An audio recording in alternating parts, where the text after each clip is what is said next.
Hi, everybody. Today's guest is the amazing Suzi Glaskie, functional medicine certified health coach and founder of Peppermint Wellness.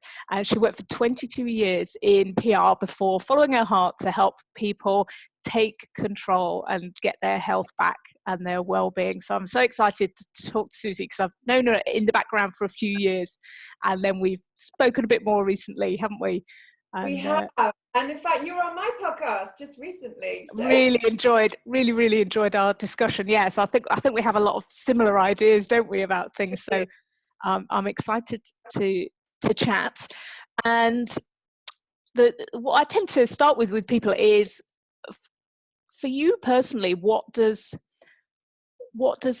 kind of peak well-being or peak thriving look like for you because we're all different, aren't we? So what for you represents, I mean, you might not even be there yet, but you're probably not. We're all sort of striving for something, aren't we? But what does peak well-being, for you personally, what does that look like? Do you know, that is such a deep, profound question, Jen. And I'm not sure what's going to come out. So we'll just see. Yeah, just see. One of the things that it means is actually something I thought about this morning when I got out of bed, which is having meaning in life. So for all those years that I worked in PR, I was at the top of my career. I was very good at it. I won lots of awards, but I can't say it really fed me as a person.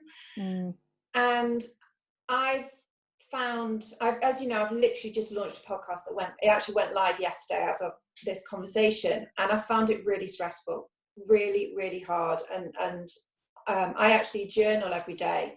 And I was looking back at what I'd written about 2 weeks ago, and it was just horrific. Literally the level of fear and anxiety over the whole thing, over what would happen once it went live and all these things, what people would say. And I woke up this morning, so this is the day after launch, having got some really beautiful messages from people who said they were crying by the end of it, and they suddenly felt hopeful when they'd lost hope. And I have a reason to jump out of bed in the morning, and that is it. So I know why I am here.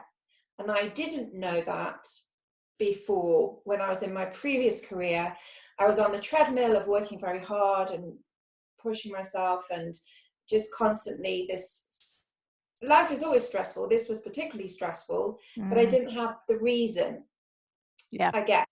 So for me, it's knowing what your purpose is in life and having the health to actually see that through. I think that is just what I was thinking about this morning when I woke up. So I guess that's why it's top of mind, and that came out. That's so interesting, because no one's given me that answer before, and I think that's really lovely. So it's almost like having the health is part of it, but then there's this sort of higher level of what an overall life filled with well-being looks like. What difference,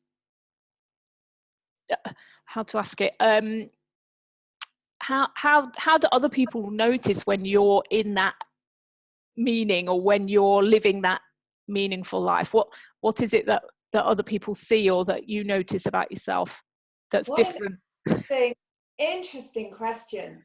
I guess I really would love to call my family up now and ask them what they would like to know. Ask them later. I never asked them that. I think I am more content and more positive when I am doing something that is meaningful to me. And in answer to your earlier point about it being a different way of looking at wellness, for me, I always ask people, what do you want your health for? Because health is not an end in itself. Absolutely. And you can spend all day running around making smoothies and going to yoga and whatever. And I think it has almost become a thing in itself, almost a profession in itself. But what are you going to do with it? You know, if you get your health back, who are you going to help? I love that. Because otherwise, what's the point? What's the point of having excellent blood sugar and excellent this, that, the other, if all we're doing is just navel gazing? But what are we going to do with our health? And I think that now I I know, as you know, I was 49 yesterday, so I'm kind of getting, coming up to 50 now in less than a year. And you do start to think, well, why am I here? And I know that now, so it makes it, for me, that's really important. And I think that is a very important component of health and happiness, which is so interrelated, is that meaning. Meaning, yeah, because you can be very healthy ostensibly and be working out and all the rest of it, but you can have a very big meaning shaped hole in your life, and that's really stressful, actually. Yeah, I really agree. So what's your sort of is there a point in the future where you would hope things to be somehow better or even more meaningful, or do you feel that that's a journey that for me personally, for you personally, yeah? Oh gosh, no, I think I'm on the road. I think I'm on the right road, and that is something that I am sure about now, which I wasn't sure about before.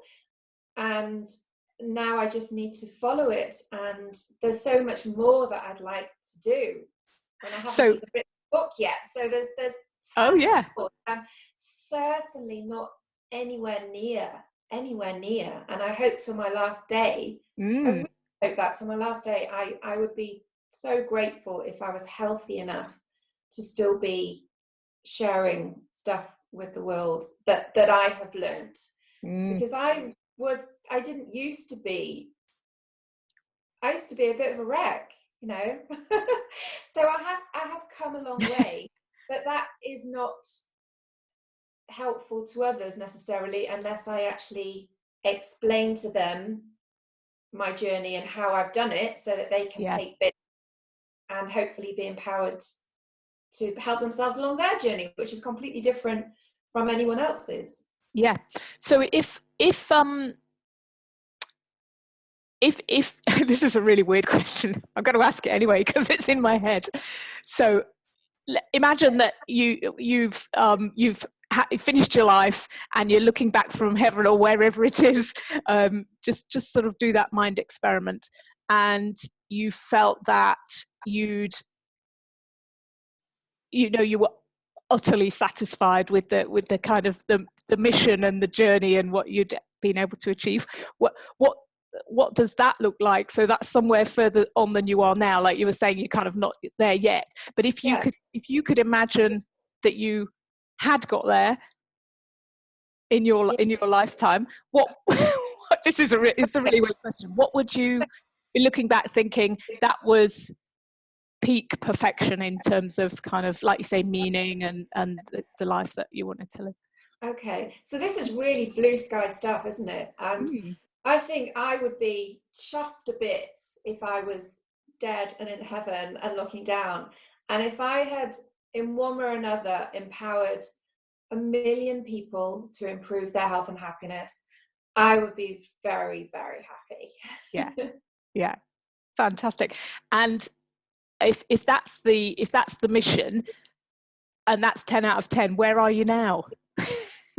Just at the very beginning. Oh, it's so exciting. Well, near the beginning. I'm not actually at the beginning, but I'm certainly in the beginning bit, in that I know that what I've shared about my own challenges and what I've learned has helped people, not just the people who directly saw maybe the posts on Facebook or wherever it was, YouTube, but people then say to me, they then watched something and explained it to someone else. Like someone was telling me that a colleague at work, so there's the person who had the direct view of whatever was empowered, maybe changed their diet, and then someone next to them at work said, oh, you look really well, and then he then explained, so this happens a lot, what he had done.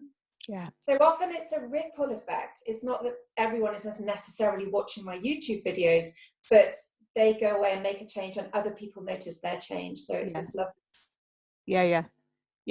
So when you say it's early days kind of thing, what would you give yourself out of 10 so far? I think a 2. A 2? Uh-huh. Yes. And Only it because it getting already revved, sorry, go on. just getting revved up. Just getting So revved up, and you've already noticed that that, like you say, people are already commenting what difference. I'm really hearing that it for you, what's really important is to make a difference to other people, and that is it. that's the You key. hit the nail on the head. That is, if I had to choose however many words that was, that would be it. That's it. And you've already had some comments about that. What else is already working, or what else is really going well, and what already makes it a 2? Yeah. Well, one thing I love to do is I do a lot of public speaking, and it's just my favorite thing. So whether it's in a hall full of hundreds of people on a stage, or whether it's in a group where I've just got 15 people in a company, and we've talked about this before, haven't we, Jen? But it's just facilitating that group to open up and share. And I almost just meld into the background, really. And that is my favorite thing, to see what happens in a group, because there's something that happens that is almost magical. So for example, I was coaching at a company recently where I went in and did a series of workshops on different things: healthy eating and sleep and managing stress. And what was really interesting to me is that after the first week, everybody in the room went away very G'd up, and they were talking the whole day and the next day about what differences they were going to make to their lunch and their breakfast and so on. And there was a very tangible buzz. And I know that because I had to stay behind in the office, but people couldn't see me because I was sort of behind the screen, and I could actually hear people talking about the workshop, which was really sweet. So I went back two weeks later, and very interestingly, one of the girls who was in there had been off the previous, so she hadn't been in the workshop at all. But when I went around and asked people what they'd changed since the previous workshop, she said, look, I wasn't there, but I came back to work, and there was a difference in the office. There was a different energy. Everyone was going on and on and on about what they were eating. And she said, I'm someone who eats pure junk all day long. And suddenly I was eating the stuff and I felt it wasn't good for me. So she had noticed a change even though she wasn't in the workshop. Love it. And there's something that changes in energy that people pass on in a group. And I think that is the thing that I'm most passionate about, is doing more of that and empowering other people to do that in groups and getting the word out. And again, this is something we're both so passionate about. Group, we've got to get people together in groups, and we can solve pretty much anything. All of the problems, if we just put people in groups. It's human nature, isn't it? And Joe Nifland, who's a sugar addiction specialist, says this thing about mirror neurons, and it's when we see other people, when we're in a group of people doing something, even if it's a bit countercultural, if they're all doing it, our brains kind of go, oh, I ought to be doing that as well. So that's quite a powerful technique with nutrition, because the culture is so one way, laden with sugar and junk food and so on, that if you can get a group of people who are doing something different and stick with them, it's a way of encouraging your brain to do the right thing. Yes, and it's just the quickest way of getting change to happen. It really is. It's so powerful, and every time I see it, I'm shocked all over again. Like when she said that, I was like, this is just so powerful. I can tell it really feeds you when you get like a comment like that. It's like oxygen for you. I hadn't done anything. I'd never met this woman before. Actually, she was only about 18. I'd never met her before, but just being around other people who happened to have been in the previous workshop, that was enough for her to decide that she needed to change how she was eating. So yes, it's just the best. So that works. groups work. And you've, as you say, you've started the podcast. Is there anything else? What else is on the sort of near horizon for you that's going to get? What would 3 look like? Oh, well, I know exactly what that would look like. Okay. So I've got a book rattling around in my head, which has been rattling around for a few years now. And it's basically a health book for people who would never pick up a health book. That's what it's for. So I've almost written, I haven't really written it, but I've written about half of it with my son Louis in mind, who is just 19 and he started work in London recently. Mm. And he's the last person who would ever pick up a book on health or watch a program or listen to a program. He's simply not interested. But I've written it from the perspective of how to perform better at work and in life and be more successful through optimizing how your body works, which is therefore mind works. So because I come from a corporate background and I was managing director of quite a large, well, medium-sized company, very, very busy consultancy for a long time, my perspective and my outlook and my experience is very much centered around the corporate world. And that's what I understand and it's what I can share. So I'm not a doctor and I'll never be a doctor. That boat has definitely sailed. Not that I ever even wanted to be a doctor, but what I can do is take these health messages that we're all putting out, aren't we, in our own particular way, with our own particular voice, and give it a kind of workplace spin in terms of how you can have an edge at work and thrive. That would definitely have worked with our two boys as well, who have sort of discovered that in the end, that they function better and they're more successful if they follow a sort of low carbohydrate lifestyle. But and you know, there's something quite I think it really suits boys to understand that, because they want to be energetic and good looking and successful. Well, we all want that, don't we? So and do well at work and get promoted and all the rest of it. So Louis is a great example, because I could not get this boy off his breakfast cereals. I mean, it was like pulling teeth. It was so painful. And even during his A-levels, which was only, well, a few months ago, really, he was still having these cereal bars. And I was like, do you know what? If that's what you need to get through your exams, you know, do whatever works for you. And actually he did pretty well. But since he's moved to London and he started working, he told me recently that he's now having scrambled eggs for breakfast, which is, I was like, yes, finally, it's taken me 5 years, but finally the message has filtered through the layers of teenage brain. And also he gave up coffee. He was having a lot of coffee. And he said, you know what, Mum, I've realized I don't feel great on coffee and I now have mint tea. But he had to work that out for himself. Me telling him, you're having too much coffee, like absolutely no impact whatsoever. But he has finally figured out that he does better on mint tea. He does better when he has scrambled eggs.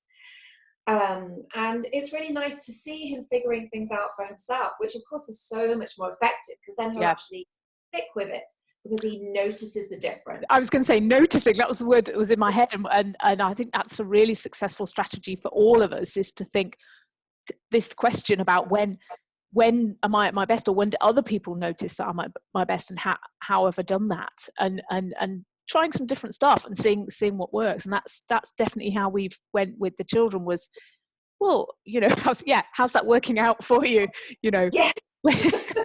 How are you feeling doing that? And just that getting them to notice really how to kind of maximize their own.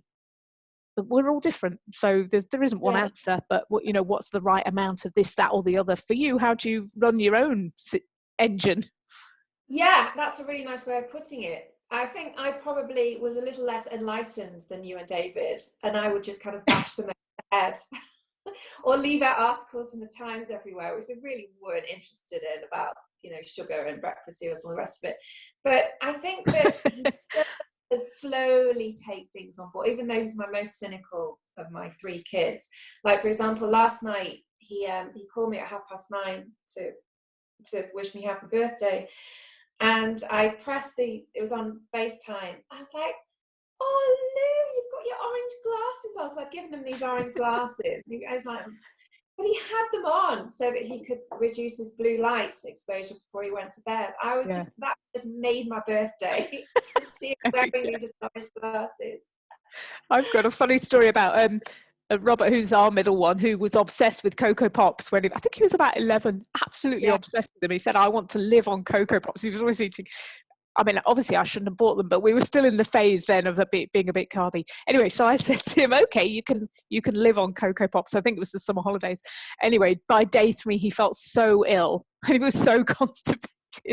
Oh my gosh, that's hysterical. So and he was having them. I said, okay, you can live on Cocoa Pops. Let's see how that works out. And obviously he was very low carb now, but he, after that, didn't touch a bowl of Cocoa Pops ever again.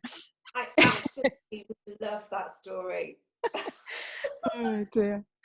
Anyway, so that's so your next thing's the book, and that sounds really fascinating, and I think is filling a, there's a gap there, isn't there, for it's that thing about how to optimize yourself. So that maybe segues really nicely into your story and sort of trying to get to a place where you had that better sense of physical well-being, so you could then follow your mission, your passion. So in terms of your own well-being, what does 10 out of 10 look like for you? When do you know you're super, so when do you notice that Suzy's like super 100%? Do you think you're there yet, or I think it's, is that another journey that's still I think just day by day, certainly depending on how I've slept. I think that will be the main thing about how I would feel the next day, because that just makes the biggest difference. Certainly in terms of my food, I've got it pretty sorted, and that was such a blessing for me, because up until mid-40s I had no idea how to eat, and I was just on the worst blood sugar roller coaster, and I never knew it because I didn't understand what that was.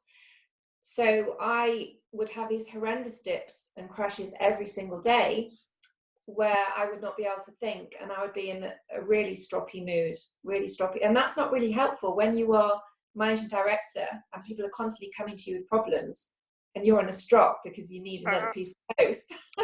That's just not helpful, and you can't think. So normally I would come up with quite creative solutions, but just, I was just pointless at those points, and to think that happened every single day. So I'm so grateful that I retrained as a health coach, and as a direct consequence of that, I learned how to eat to manage my blood sugar. So instead of going to work on a bagel or some muesli, or later porridge, I didn't even like porridge, or a smoothie where I'd put a banana in some milk and zhuzh it up, and I'd be on the floor by 9:30. So you're sat in a boardroom with 12, whoever it was, lawyers, whatever it was, supposedly a senior consultant, and I was just like a pile of jelly. I was just useless, and my tummy was rumbling. And I was not there because I was just thinking about food. So that was life-changing, literally life-changing, career-changing, mood-changing, for me to switch what I ate, starting with my breakfast, changed my entire day. What did you eat for your breakfast? What do you eat now for breakfast? So I changed initially to eggs, and I started with like a couple of fried eggs with some, say, an avocado, a whole avocado and some olive oil. I actually upped it then to 3 eggs. Yeah. We're all phobic of eggs, aren't we? When we were, weren't we though? Everybody said you should, like 1 egg a day was, ooh. Yeah. I really love eggs. And to see the difference in the fact that I could work a whole morning. I'd never been able to work a whole morning, ever. All through school, all through university, all through that very long career of PR, I'd never been able to get through a morning without having to go and get something to just see me through. So that was revolutionary. Often I would throw in some sweet potatoes if I had some roast sweet potatoes, just chuck those in the pan. But at the moment I'm on a kind of Greek yogurt. I really like the full fat Greek yogurt with, I get sprinkles, which are sort of ground up nuts and seeds.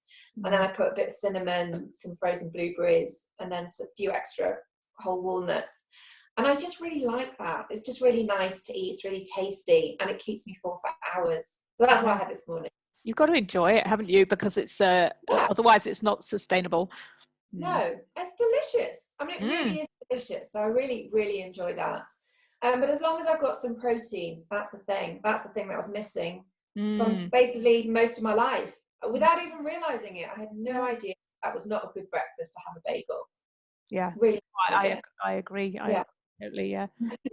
Yeah. The protein's the thing, isn't it? You suddenly think, I wish I'd known that. Like, how did I not know that? Yeah. So my whole mission in life, I think now, is I want to have the conversation with people that I so wish someone had sat down and told me when I was 18 or 22 or 25 or at some point, or preferably even younger, but no one ever told me that. I just didn't know this very basic fundamental fact about how my body runs. I didn't know it. And I knew lots of things, and I got a first-class degree and loads of awards, and I knew so many things, but I didn't know this one basic thing that dictated how I showed up in life on a day-to-day basis. Yeah. So I feel really, really passionately about it, that if I didn't know it and I was highly educated, then what chance has anyone else got? So that is what I want to share with other people. So for you, both in terms of the mission, but also in terms of your own personal well-being, the nutrition's the bottom of the pyramid, if you like, is it? The foundations to sleep, you said, sleep, nutrition. Yeah. Couldn't really pick out one because they're all so important. What else would you, so sleep, nutrition, what else for you goes into the package? Okay, so I was somebody who had very little balance in my life previously.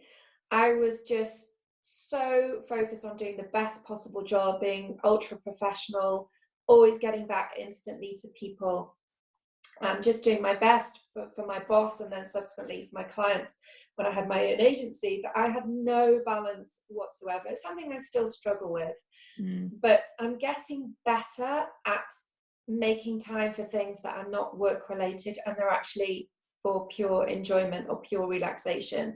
It doesn't come naturally to me at this point, because although when I was younger I used to sit around for hours, you know, and at university I just float around for days. I remember when I lived in Paris as part of my degree, I would just wander around Paris like for hours and hours doing absolutely nothing.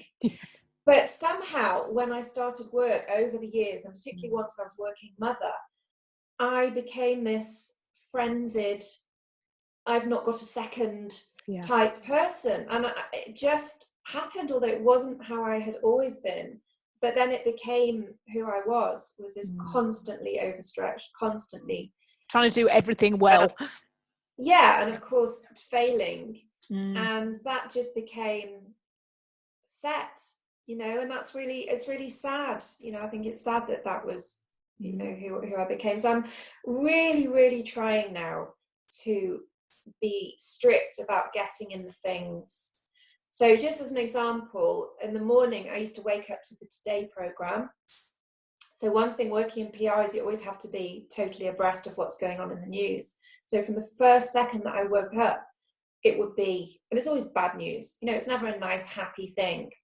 And so from that first minute, you're stressed and you're kind of braced for more bad things. And now I don't have that on. I still read a broadsheet every day. I still read a newspaper, but it's much more on my terms. But I don't want these negative things dictating my mood of the day. Because we're so susceptible in those first moments after we've woken up. I'm the same. I have Classic FM on now instead of Radio 4. Yeah, I've switched. We wake up to that as well. But then before I even start with my email, so I used to be like, right, quick, open my inbox, right, who can I get back to? You know, because I was like, quick, can't leave anyone waiting. But now I will do I'll do like 10 minutes journaling. I'll do the Calm app on my app on my phone, which is like a 10-minute mindfulness practice. I write in my gratitude journal. So I'm really trying to do these things before I then get sucked into work. And I think it makes a huge difference. I really do. But even to the point of watching, as I did this morning, just 5 minutes Michael McIntyre, just to see something that's funny before I start my day, because life and work now is so serious. I think particularly for working mums. Yeah. All joy and laughter just gets sucked out in this race to get the kids ready, and then all the admin and more admin, and get dinner, and then somehow fit in work with all the things. And I think really, it's the hardest phase of life, isn't it? Particularly for females, that phase where you're trying to earn a living, you're trying to look after the family. You might have older parents as well to look after, and I think you're just on all sides trying to do your best. And as you say, it's difficult for those of us that really want to do a good job, to have so many jobs that you can't even do a good job in any of them. So it becomes very, very burdensome. Really heavy. Stressful. And very stressful, and constantly, of course, then beat yourself up and thinking about, oh, let me add this to my things to do list, and you never get anywhere near even halfway up ticking things up. So I'm trying. Well, I am taking much more in control of my focus, and I think that has helped. And also exercising. I was doing very, very little. A few years ago, I was a member of a gym, but I never had time. Well, I don't actually do the gym, but I was a member of a leisure club. And the class I really liked, the only class, was a Zumba class. But unless I made that particular class on a Wednesday morning, that would be it. There'd be nothing in the week. So that was the maximum. And sometimes I'd go and I couldn't park because it was a ridiculous parking system. So I'd be in my gear, and then I'd have to go home, and then I literally would not be moving at all. So I'm getting a lot better. I think I still have a way to go to be doing more movement every day, but just things like I'm going to a yoga class straight after this, and I try when I can to walk there and walk back. So it's just I'm much better at that than even probably 4 years ago. Yeah. So it's this sort of whole picture, isn't it, of different things, and just trying to make these small changes that you're incorporating, and then noticing, like, how do I feel after doing that? That's better. it. And I feel so different. It's only a 45-minute yoga class, which is really nice, but I feel completely different. And I know that I notice it. It's like, wow, I feel completely different from 45 minutes ago. So that's nice. Yeah, and then you're more likely to go again, aren't you? Yeah, totally. Right. Yeah. So what I also like to do is to ask people to maybe tell us about a book or a podcast or a person that was quite transforming for you, that helped you to sort of have some realizations, or is there anything that you'd recommend for people that really made a difference to you in terms of books or podcasts or people to follow that sort of inspired you? Okay, there's so many. So first, I'm going to say straight up, Dr. Chatterjeen's Feel Better, Live More podcast, I think, is absolutely brilliant. But what sprang to mind when you told me that was actually a moment in a seminar that I went to a few years ago, which was given by Dr. Mark Hyman in London. And it was all about functional medicine. And it was all fascinating. I was making loads and loads of notes. But he said something in the middle which made me drop my pen in like, and I'll tell you what it was. And it's really indicative of how I used to be, that this shocked me. So what he said was, he talked about energy as a bank, that if you take energy out, you have to put it back in. Otherwise, you're going to be depleted and then you'll get ill. And he said, so for example, I'm here doing a 2-day conference and that is depleting, or I'm loving it and it's great to be here, but that takes a lot of energy. So that was on the Saturday. So yesterday, when I finished my day's seminar, it was like 10 till 4 or something, I went for a run in Hyde Park and I had a massage. I was dumbfounded. My jaw dropped. I dropped my pen. I could not believe what I was hearing, that this guy had gone for a massage. And I don't know why that was so shocking to me, but I just would assume at that point that if you were coming over to work, you'll be working the whole day, and maybe when you finished, you'll be having some meetings, you know, or doing some interviews or something.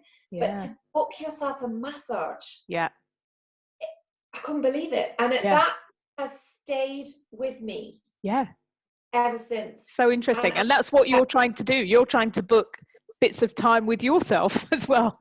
Yes. And again, I think that it's shocking to me now that it shocked me so much. You know, I shouldn't have been so shocked that he booked himself a massage. You know, why shouldn't he? Yeah. But it was so far from how I felt it was appropriate, because in my book, you work all day. Yeah, it's good to work. And you're just skiving off. I mean, book a massage. That's your birthday. I had a massage yesterday. It was my birthday. Like, I was thinking, so your birthday, why are you booking a massage? I love it. Yeah, it's almost like we have to sort of get in our heads this concept of it. So it's almost like mathematics, isn't it? If we're giving out the whole time, you are going to be depleted and burnt out, and that does genuinely happen. And then it's almost like the mathematics of, well, if that, then that, and we all have to personally work out how the best balance. The best balance. And it seems obvious to me now, Jen, what you've just said, but it was absolutely revolutionary at that time. This was about 4 years ago. Absolutely revolutionary. Yeah. Because I would just keep on going.